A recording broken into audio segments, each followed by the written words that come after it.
Assalamualaikum warahmatullahi wabarakatuh. Kita masuk ke pembahasan tentang tumor dan kanker. Oke, baik. Untuk pembahasannya nanti teman-teman ini secara garis besar ya, yaitu penyebab kanker itu nanti ada apa saja dan utamanya itu sebetulnya karena apa. Kemudian ada protein P53, ini tambahan dari saya di sini. Terus tahapan karsinogenesis ya, genesis, ada inisiasi, promosi, progresi, kemarin sudah dibahas sampai 3 ini oleh 3 kelompok. Nah, untuk yang di sini saya tambahkan lagi satu, yaitu kejadian metastasis. Nah, kemudian yang selanjutnya adalah untuk terapi. Ini sekilas saja, pembedahan, radiasi, kemoterapi, dan ini tambahan dari saya yang ini, imunoterapi. Oke ya, nanti kita singkat saja karena ini hanya menambahkan dari PPT teman-teman. Nah, ini juga dari PPT yang kemarin. Sekilas ya, kanker. Apa itu sebenarnya kanker? Kalau secara istilahnya, kanker itu adalah penyakit yang timbul akibat pertumbuhan sel jaringan tubuh yang ini penyakit pertumbuhan sel jaringan tubuh yang tidak normal yang berubah menjadi sel. Ya, yang ini sampai sini ya. Penyakit yang timbul akibat pertumbuhan sel atau jaringan tubuh yang tidak normal. Nah, berarti pertanyaannya, yang normal, kalau ada yang nggak normal berarti ada yang normal, kayak gitu kan. Nah, kita mengetahui bahwa ketika ini saya oret-oret di sini ya, nanti kita pisah dulu. Nah, satu sel, baik itu bakteri ataupun sel yang ada di dalam tubuh kita, memiliki kemampuan untuk duplikasi atau membelah menjadi 2 macam sel. Nah, proses pembelahan sel ini kalau kita detailkan lagi, maka akan kita Oke, sebentar nanti saya balik lagi.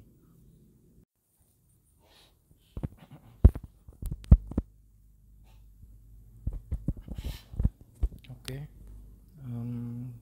tadi sampai ini ya, terjadi pembelahan sel di sini ya, dari 1 menjadi 2. Dan ketika kita detailkan lagi, kita akan dapat membahas secara lebih rinci bahwa setiap sel itu memiliki siklusnya masing-masing yang kita namakan sel cycle ya, dari mulai fase G, S dan sebagainya. Pokoknya ada fase-fase di sini yang dimana fase awal itu merupakan tahap-tahap awal perkembangan DNA, pemecahan, penyiapan zat-zat untuk zat-zat untuk ini membelah dan sebagainya. Dan dimulai dari tahap ini ketika sel baru saja membelah atau persis akan memulai untuk membelah, kemudian akan selalu berputar dan sampai juga di titik ini di mana sel nantinya akan membelah menjadi 2. Sel satunya yang ini, sel satu lagi akan kembali ke diri sendiri. Dan baik yang A ini maupun yang B ini akan mengalami siklus sel yang sama, yang nantinya dia akan terus kembali membelah lagi dengan melewati fase-fase seperti ini. Nah, di antara bagusnya sistem homeostasis tubuh kita itu salah satunya kita punya checkpoint di antara fase-fase berikut ini. Checkpoint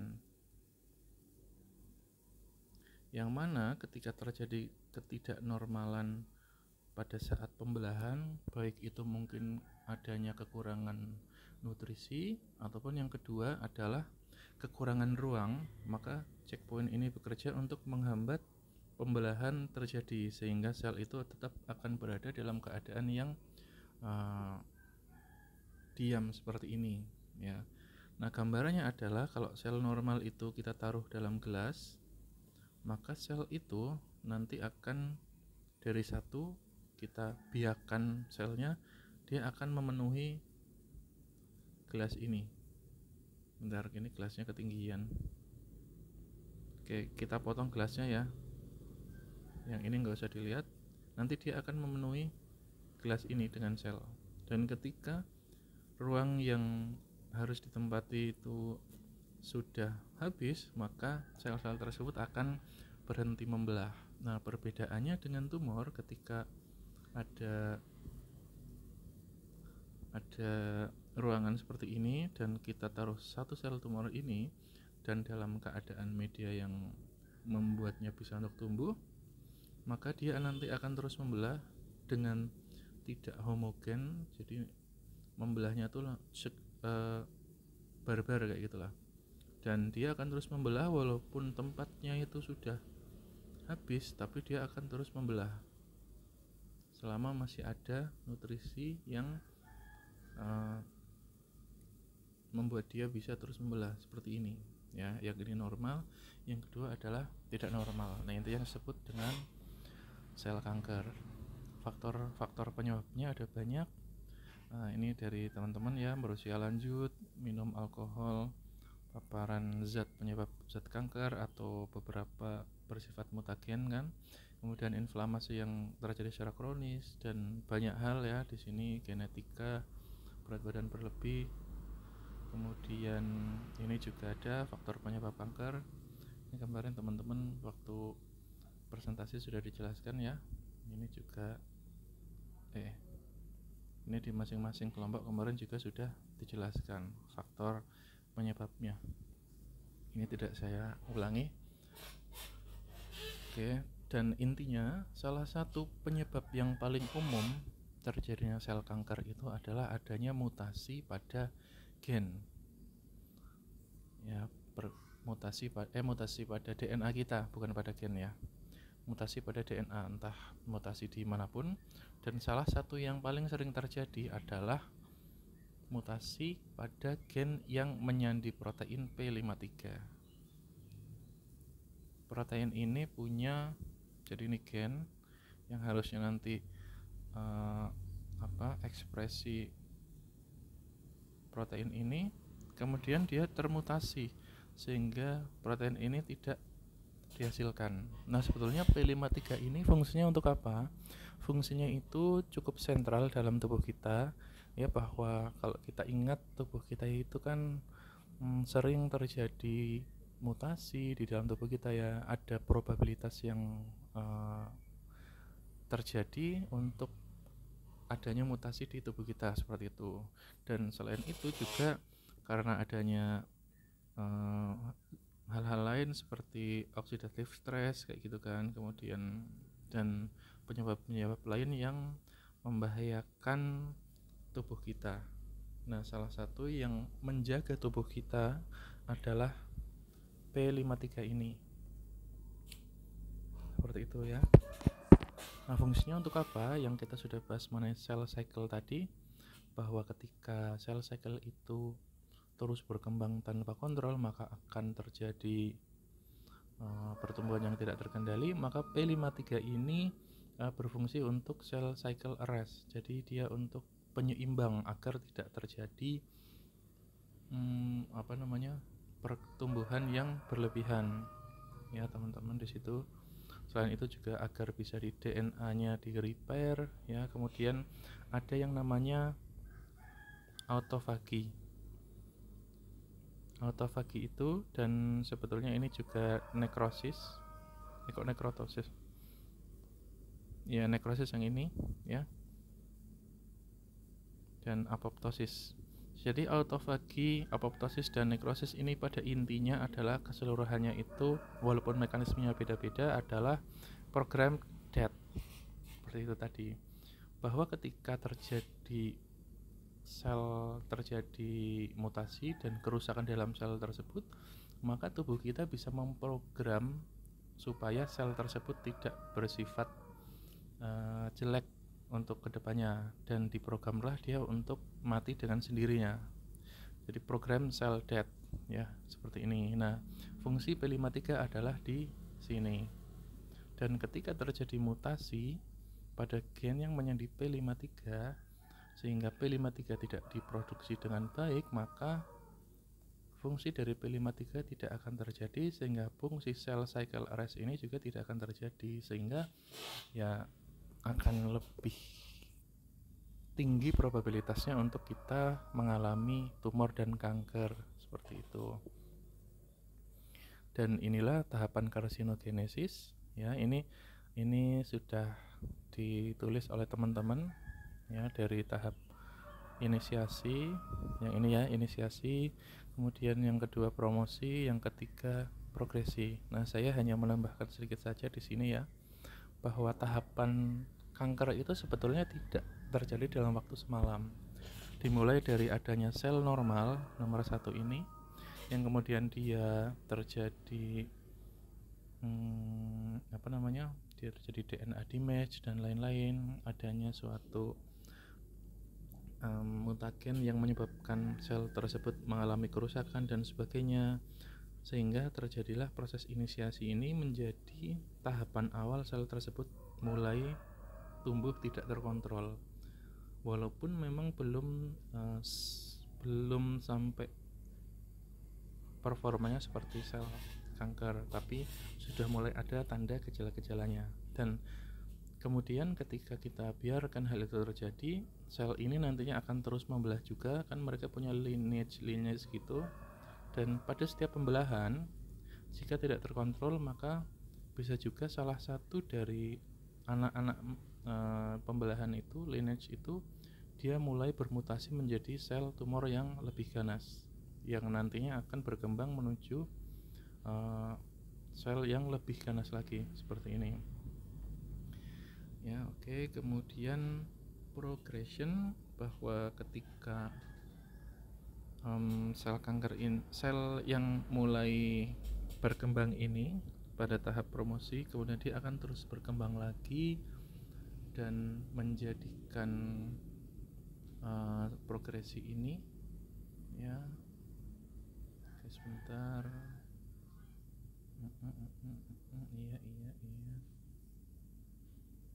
Iya, oke.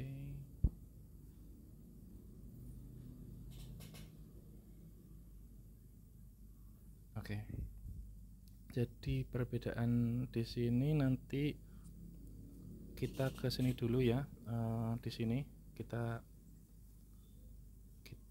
di sini kita tulis tahap yang kedua ya, promosi. Terus kita ambil batas di sini. Nah, ketika tahap 2 ini mulai terlewati menuju tahap ketiga, yaitu yang progresi. Setelah masa progresi, artinya pertumbuhan sel tersebut akan mulai sudah masuk ke fase tumor yang tidak terkontrol. Jadi yang dua itu masih bisa dikontrol dan masih bisa reversible ketika kita berikan suppressing agent untuk mensupresi pertumbuhannya. Dan di awal pun dari sel-sel awal mula yang sini ya, nomor 1 ini nomor 1 yang ini ya, anggap saja nomor 1 ke sini ya, ini kita ganti. Nah, pada saat nomor 1 ini terjadi, kita masih bisa membalikkan dia menjadi sel normal lagi dengan chemopreventive agent, bukan dan memblok agen-agen yang nantinya akan mempromosikan pertumbuhan yang tidak terkendali seperti itu. Nah, ketika sudah mencapai tahap ketiga yang di sini adalah sudah di progresi, maka akan terbentuk sel yang bersifat neoplastik yang dia pertumbuhannya sudah tidak terkontrol. Kalau pre-neoplastik itu sudah mulai tidak terkontrol tapi masih bisa dibalikan. Kemudian kalau sudah tahap 3, disinilah sel kanker itu akan menyebar dengan cepat dan tumbuh dengan cepat ya. Kemudian jika pertumbuhan itu terus menerus semakin cepat dan ternyata pada suatu ketika sel kanker itu membutuhkan wadah yang lebih besar karena nutrisi di tempat itu sudah mulai tidak bagus, maka sel kanker itu dapat menyebar melalui pembuluh darah dan ke tempat-tempat yang lain. Bisa dari paru-paru pindah ke liver, copy paste kayak gitu ya, jadi nambah deliver terus menjangkiti ke tempat lain lagi, nulari, dan fase inilah yang kita sebut dengan fase metastasis. Nah, ketika kanker sudah sampai di sini, maka bahayanya adalah akan terjadi komplikasi dari kegagalan organ. Karena kanker tersebut nantinya akan merusak di organ tersebut.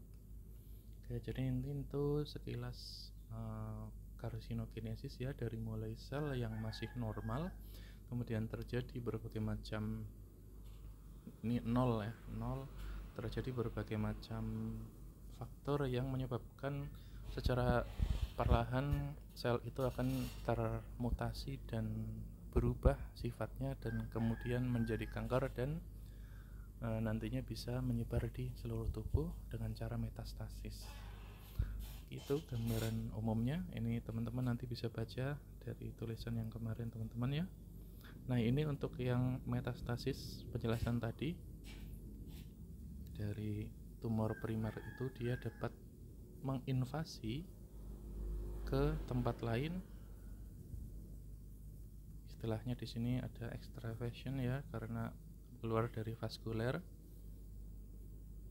Kemudian di sini dia akan menyerang ke paru-paru maupun ke hepar, seperti itu, dan menyebabkan terganggunya fungsi organ tersebut.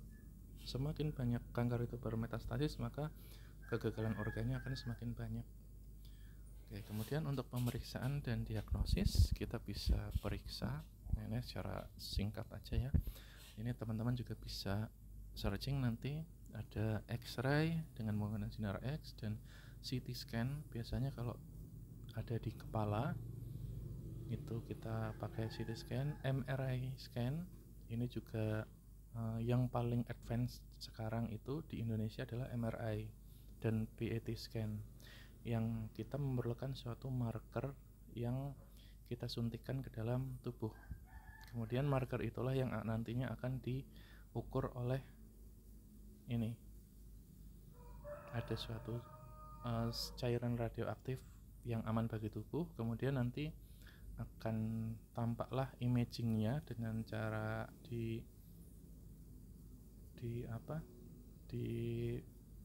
scan ya, di scan. Kemudian misalkan di tubuh seperti ini, nanti kan ada normalnya itu warnanya seperti apa, dan ciri-ciri ketika terjadi tumor, maka ternyata di sini ada bintik putih yang artinya marker tersebut nantinya akan tidak ada di sini atau dan sebagainya. Konsepnya intinya kontras inilah yang terjadi pada tubuh manusia, yang karena adanya pengaruh marker yang dimasukkan maka bisa memunculkan spot-spot tertentu yang didiami oleh kanker. Nah, setelah diketahui ternyata di sini adalah cancer. Kalau yang ini normal karena penampakannya itu nanti khas ya, seperti itu. Kemudian endoskopi ini juga untuk memeriksa di bagian dalam tubuh kita, biasanya di pencernaan ya. Kemudian biopsi ini nanti sel kanker yang sudah diambil maka kita amati di bawah mikroskop. Kemudian ini biomarker, sama seperti deteksi agen yang tentang biomarker itu ya. Jadi kita ingin ibaratnya gini, teman-teman ke apotek dan minta dicek kolesterol, gula darah, asam urat dan sebagainya. Nah, itu juga dalam tanda kutip adalah merupakan suatu biomarker. Kita ingin mengecek keberadaan asam urat, kadarnya dalam tanda kutip ya.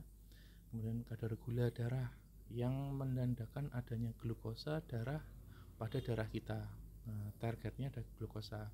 Nah, ternyata sebagian kanker itu mereka membuat tubuh kita itu mengekspresikan atau menghasilkan metabolit tertentu yang khas berdasarkan tipe kankernya.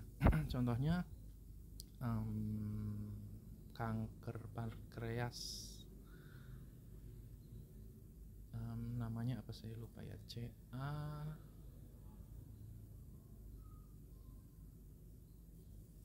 CA19 kalau nggak salah.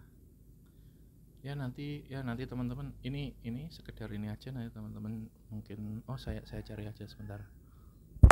Pankreas.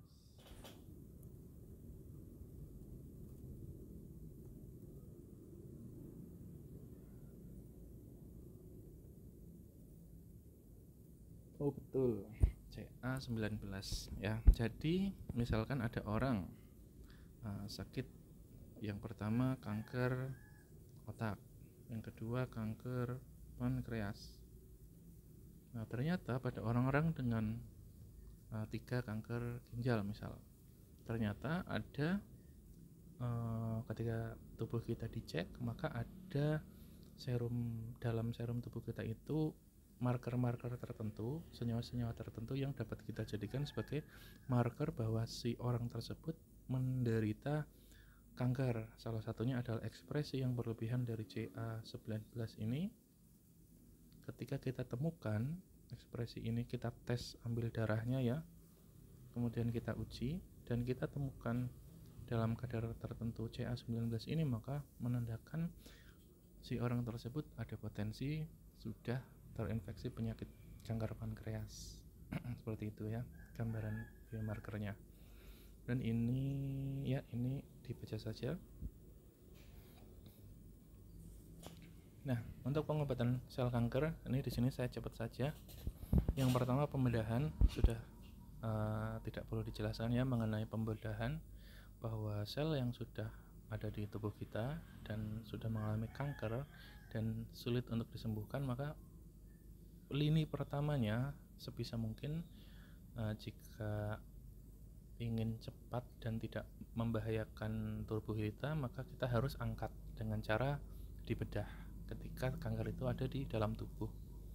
Pembedahan, kemudian radioterapi, penggunaan gelombang elektromagnetik pada panjang gelombang tertentu. Salah satunya di sini teman-teman kelompok itu ada menjelaskan mengenai sinar X ya. Itu juga bisa menghancurkan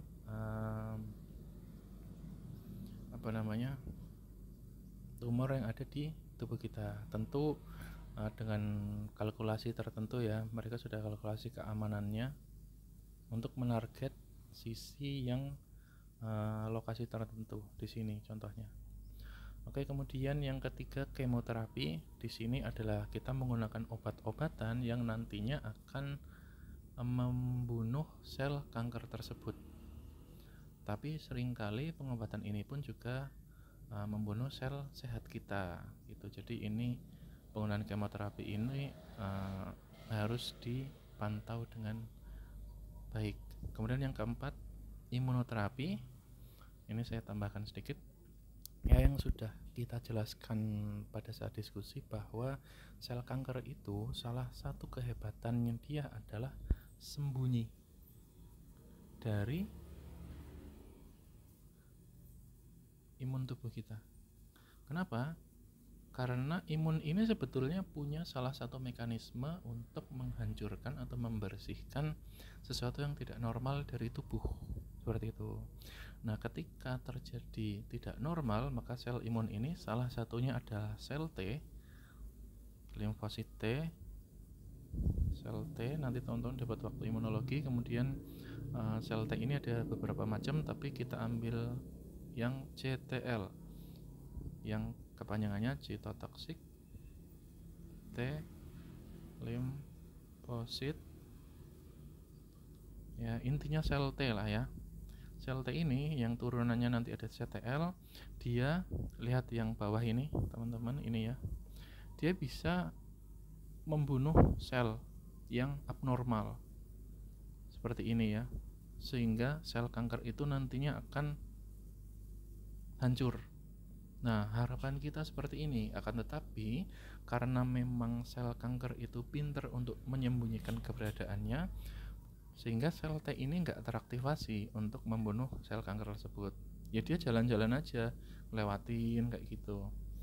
Dan itulah pinternya sel kanker. Nah, imunoterapi di sini adalah kita membantu sel T ini, salah satunya sel T, untuk mengenali kanker-kanker yang ada di tubuh kita, sehingga sel T ini nantinya yang akan membunuh si kanker ini, seperti itu.